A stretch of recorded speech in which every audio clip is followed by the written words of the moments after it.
Hello guys, this is Cipher Dec, and we are back in creative mode of Space Engineers, and we have a new add-on to the game, which has made me very, very happy.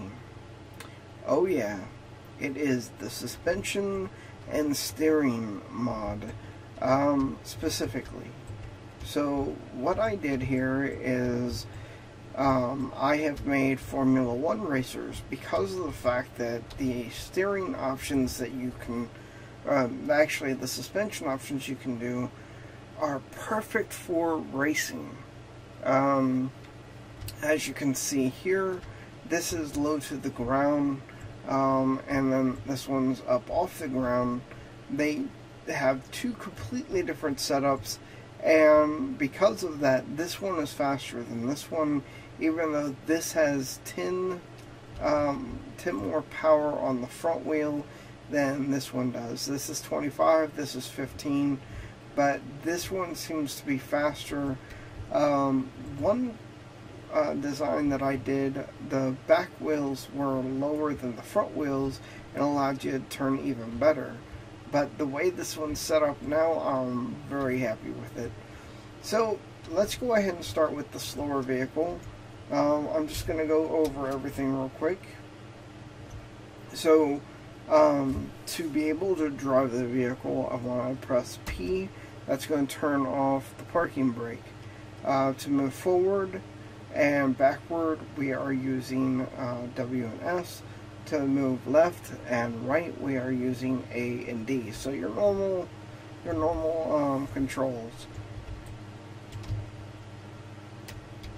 So let's just get back into the cockpit and we will run our race. And as you'll see, it's not anything to be happy about.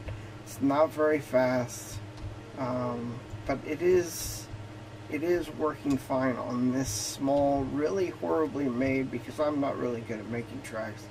The things that I did add to the track to make it seem realistic, is that really the word you'd want to use, are these drive lines. Oh, no hit it, okay. But yeah, so you can keep your line while racing. We have these yellow and light gray pads that allow you to keep on your line. If you played any racing games, you've seen those and you know what I'm talking about. So we'll go ahead and finish this lap, and then we'll change to the blue vehicle and see what the difference is. And I think you'll be astonished at how 10 speed actually change it. And let me go in here so you can at least see how it's set up. When I talk about speed, I actually mean power. So this is 15% power on the front wheels, and then on the back wheels it's 100% power. And let's go ahead and get out of here and go to the blue vehicle now, and we'll take a look at its setup.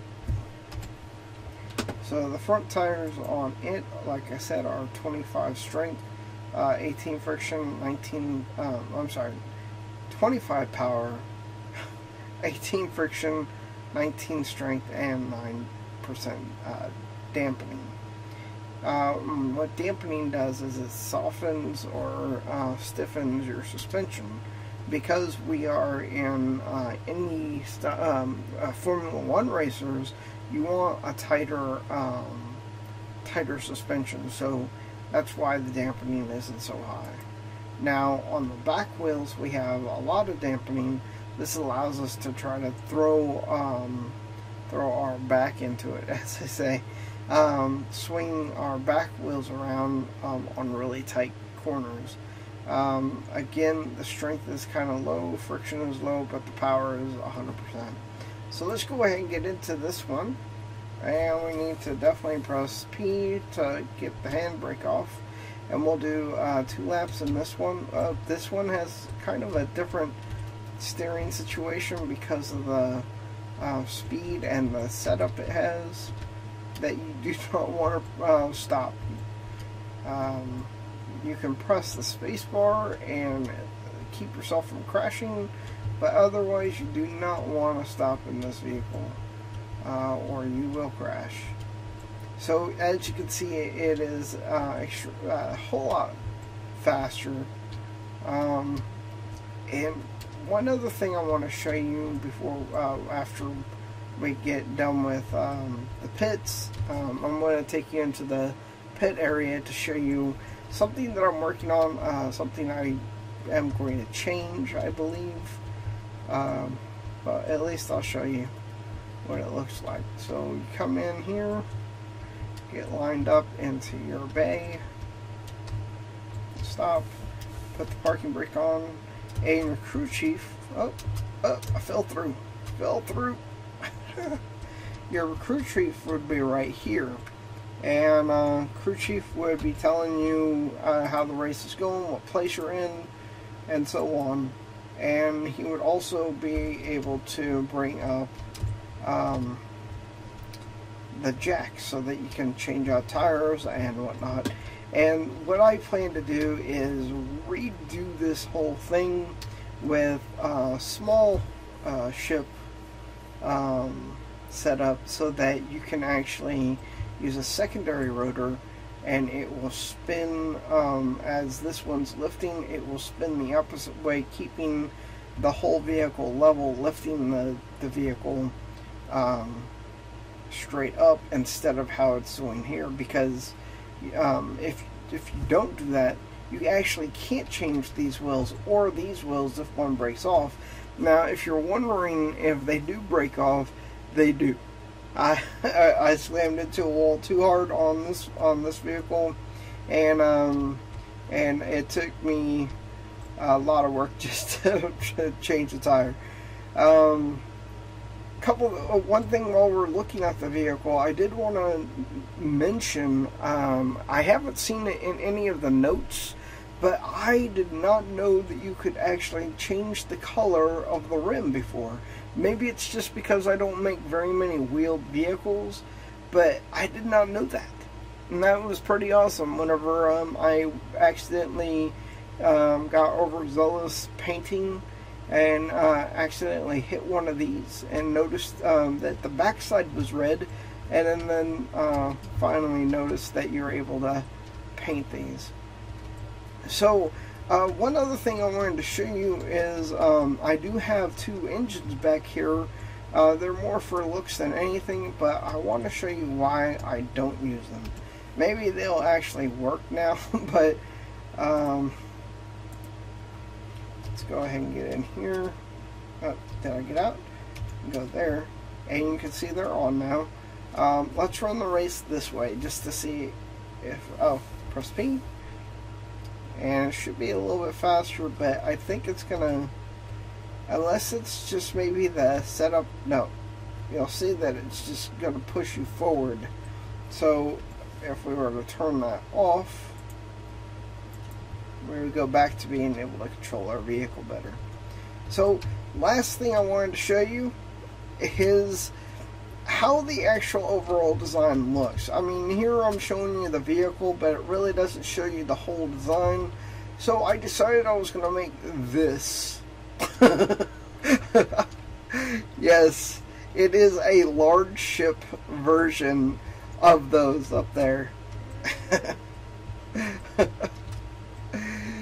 I cannot tell you how fun this vehicle was to make, just because it's pieced together like those up there, but it is massive, so big that I had to put glass here so that I could cover up the cockpit. So I'm going to go in and just show you how it looks as it drives, and we'll probably go ahead in there. Let's go ahead and move around here and turn the P off, and we're not going to really go very far because I don't want this to fall off the world. But anyway, this is awesome. Of course, you need probably more, I don't know if it's so much more friction or more gravity to hold this thing down. but whenever I took it off the pedestal that I had on to make it, it dented the heavy armor pretty badly. So it's not a plausible vehicle to really use. It's more of just a party trick. I don't know if that's the correct wording, but it's more of just something that you can say, hey, I built myself a large version of my indie vehicle. Anyway, guys, please leave comments. Tell me how you're doing today. If there's anything that you want me to build, definitely do that in the comments. Like, subscribe, and you'll notice that I am now partnered with eTach, which is why you see the little watermark up in the corner there, and the intro, of course. So, guys, thank you for watching. Have a great weekend. It's the weekend, yes. And I'll talk to you later. This is Cipher Dec. Peace out.